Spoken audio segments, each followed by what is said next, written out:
Bonjour, bonjour. Alors aujourd'hui, on va revenir sur l'affaire Tsubomi, sur l'application qui aura pu faire un petit marasme dans l'écosystème français.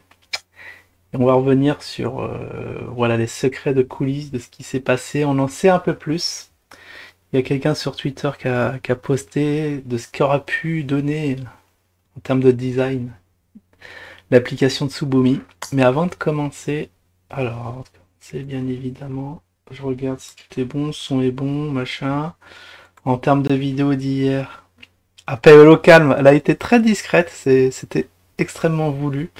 Je sais pas s'il y en a eu qui ont eu la curiosité de la regarder. Dans nos communautés, je vous ai demandé qu'est-ce que vous en avez pensé. Parce que la moitié, pas la moitié. La moitié l'ont pas vu. Oh, bravo à vous.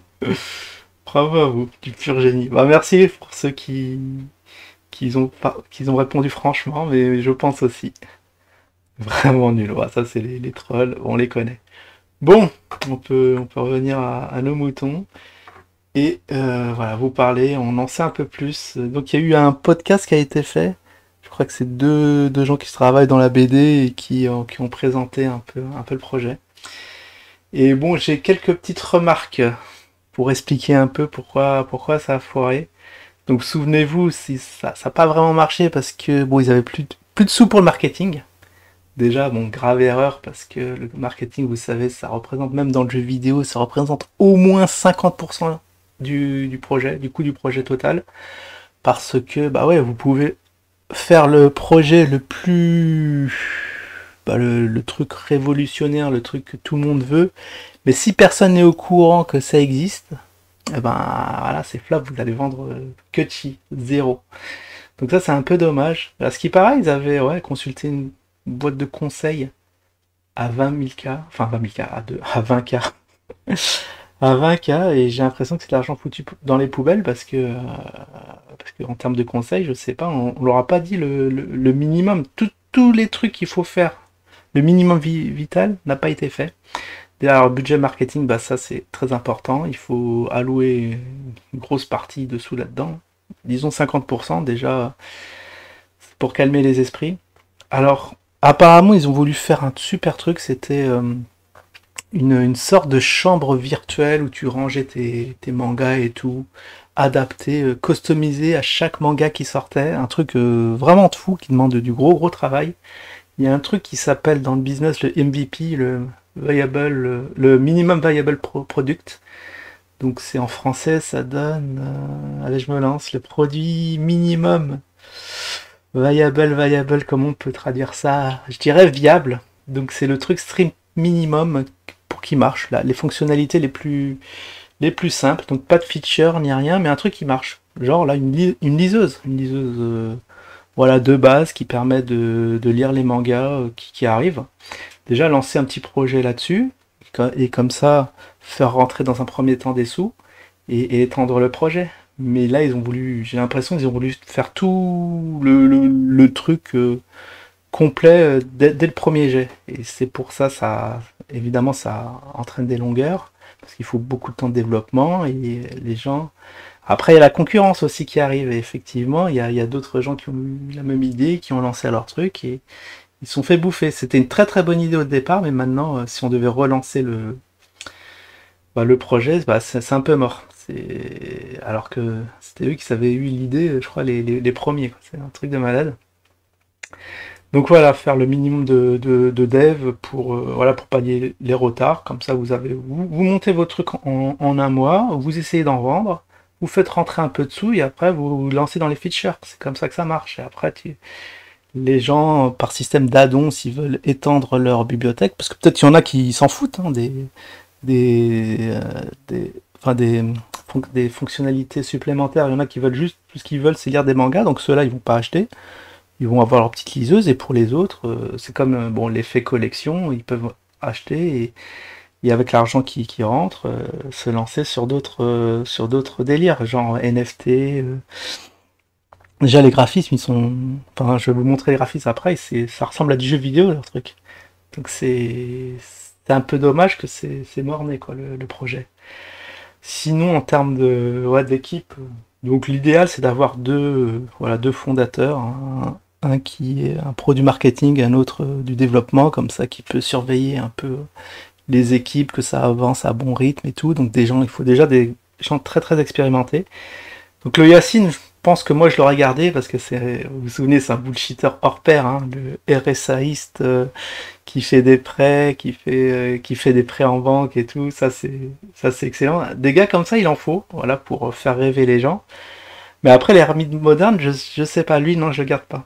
Il a servi à rien parce qu'ils ont lancé le projet, ils ont voulu tenir secret plein de trucs, mais dans ce cas-là, pourquoi avoir un influenceur dans l'équipe si on communique zéro? C'est un peu, c'est un peu bizarre. Est-ce que c'est quelqu'un qui a profité du filon pour se remplir plein les poches? On va pas aller jusque-là, mais vous vous souvenez, hein, 300K, où est parti l'argent? On a déjà parlé, hein, c'est peut-être dans les locaux, dans des beaux locaux aux Champs-Élysées, ça, bon bien, vous oubliez, vous commencez par du télétravail pur et dur, et après, au fil du temps, si vous avez des rentrées, là, ok, vous pouvez acheter des locaux, etc. Donc voilà, en gros, le Yacine, on le garde de côté marketing, business, et d'un autre côté, vous prenez un tech extrêmement expérimenté et vous lancez le projet. Genre un Pugny, hein, par exemple, ça aurait été... Non, je rigole, je rigole.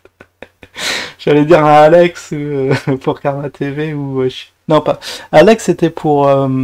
ouais, vous évitez les gens comme Alex, qui... C'était Awaker, enfin, vous vous souvenez, le gars qui pensait qu'il allait apprendre à coder en 2 jours et se lancer sur un projet du troisième millénaire, ça vous oubliez. Et là, celui-là qui s'occupe de Waker, je sais plus comment il s'appelle, mais lui aussi, il a l'air un peu paumé, un peu nouveau. Là, on prenait des gens qui ont, je sais pas, qui ont travaillé au moins 15 ans dans le dev, dans la tech, pour vraiment qu'il ait une vision déjà d'entrée de combien ça va coûter et tout ça. Parce que sinon, après, voilà, il y a des frais qui s'ajoutent au fil du temps et on s'en sort pas. Donc voilà, ça c'est le strict minimum que tout le monde doit savoir avant de lancer un business. Après, en termes de mangaka, je sais pas, parce qu'ils ont, à ce qui paraît, engagé des Japonais. Alors, je sais pas, en termes de coût, peut-être des Français au départ, peut-être ça coûte moins cher. Bah là, je sais pas quels sont les salaires, ça se trouve, c'est vrai qu'en France, le problème c'est les gens ils demandent trop, hein. Mais je pense que le Japon aussi, parce qu'ici on a un gros niveau de vie, donc il nous faut de la caillasse, mais là-bas aussi il me semble. Donc je sais pas, et en plus on va développer, il y a beaucoup de gens en France qui... Il y en a même qui, je suis sûr qu'on peut en trouver qui travailleraient gratuit, quoi. Ils disent, bon voilà, si ça se vend, je serais payé avant. Ça se trouve, je sais pas. Là faudrait voir, même si j'aime pas trop ce business model, tout travail mérite salaire. Bon ouais, en gros, il n'y a pas de hasard dans tout cela, hein. Si ça a foiré, c'est que c'était programmé dès le départ, au vu de toutes les fautes de débutants qui ont été faites. Et là, on va voir ce qu'aura pu être le... On a les premières images, donc là, c'est sur un Twitter de... C'est qui? C'était Bilout, Chi Bilout, qui a commencé à travailler sur les graphismes. Voilà, il dit, j'ai bossé un peu sur une fonctionnalité de l'app. Tsubomi d'émission. Tsubomi, rappelons-le, qui veut dire petit bourgeon, mais le problème du petit bourgeon, c'est qu'il est mort en plein hiver, malheureusement. Elle n'a malheureusement pas eu le temps d'être implémentée, faute de budget, mais voilà ce qu'aura pu ressembler. Déjà, j'aime bien le design, la DA est assez mignonne. Moi, j'aime bien comment ça rend. Et après, il y a eu des diverses photos qui ont été postées, ça aussi. Là, vous voyez, ça fait très cartoonesque, genre shading pratiquement. Ça j'aime bien comment ça rend.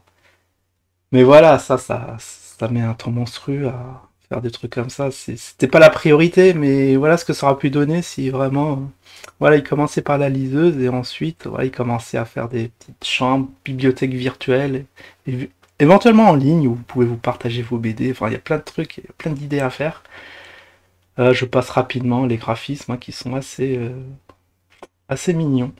Voilà, là aussi, ouais, ça j'aime bien comment c'est dessiné.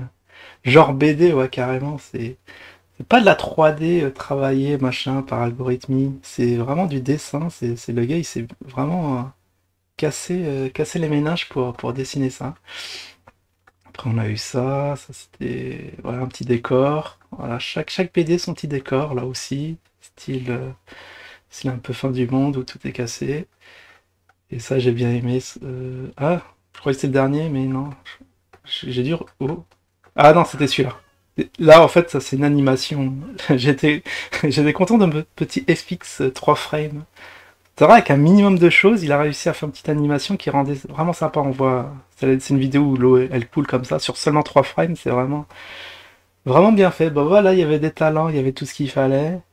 Mais le problème, c'est qu'ils ont voulu ouais, faire un gros truc tout de suite, mais ça marche pas parce que d'une part, c'est très très lent, les gens vont se lasser, ils vont dire bah c'est quand ça sort. Il y a de la patience et quand ça sort, bien évidemment, c'est pas aux attentes et là ça gueule. Et même des fois, c'est annulé comme comme ce qui est arrivé actuellement. Enfin bref, voilà un petit retour. Ouais, le podcast, c'est assez sympa. Je mettrai le lien dans la description. Vous pourrez écouter ça si ça vous intéresse. Allez, je vous dis à la prochaine. Ciao tout le monde.